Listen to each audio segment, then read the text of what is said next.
Hi friends, and welcome back to 5 Minutes with Faith in Motion. I am Lori Bell, your host and founder of Faith in Motion Outreach. So let me ask you something. How many conversations have happened around your kitchen table? How many problems have been talked through, decisions made, tears shed, prayers whispered? There's something about a table. It's where life gets real. And yet, have you ever sat at a table but still felt out of place? Like you're physically there, but something inside of you feels unsure. Like, do I really belong here? Do I fit in this space? Because as much as tables bring connection, they also have a way of revealing what we feel on the inside. And what I love about Scripture is that God answers that question, not with words alone, but with a table. So Psalm 23 says, "You prepare a table before me." Not after everything is perfect, not when life is calm, but right in the middle of it. Which means that God doesn't wait for your life to settle before inviting you to sit. He meets you right where you are. And He doesn't just pass by. He pulls up a seat and sits with you. And when Jesus shows up in the Gospels, where do we find Him?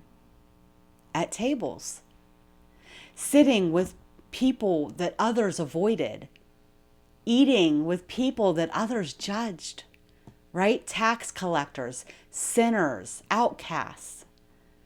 And the table became a place of grace.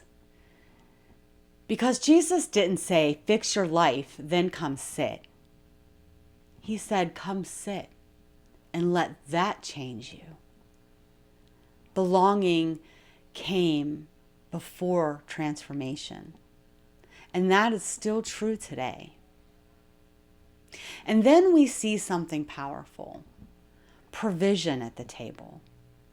When Jesus fed thousands of people, there wasn't enough until there was. What started as small became more than enough in His hands. And that's how God works. You bring what you have, even if it feels limited, and He multiplies it. At His table, there is always enough. But not every table is easy. There's a table where Jesus breaks bread, knowing that betrayal is sitting right beside Him. Same table, same moment, grace and pain. And if we're honest, I think we've all sat at tables like that.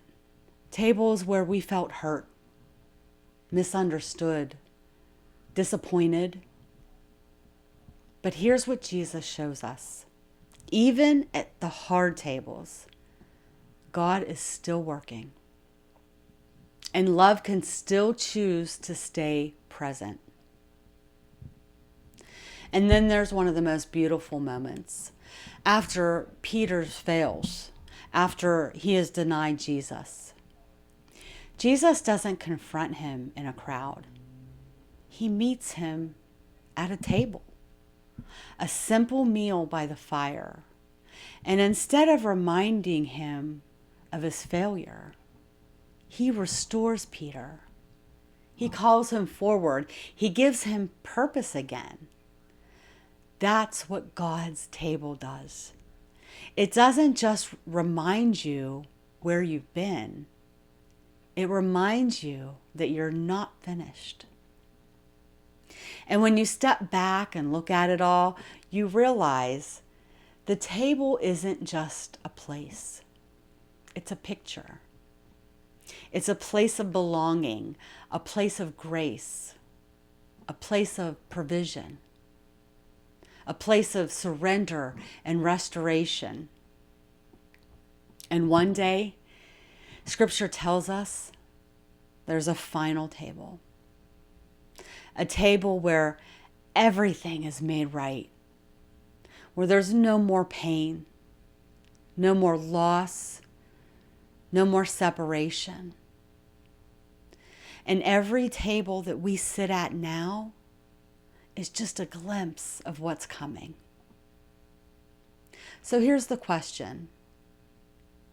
Where are you sitting right now? Are you at a table where you need to receive grace, or one where you need to give grace? Are you holding on to something when God is inviting you to surrender it?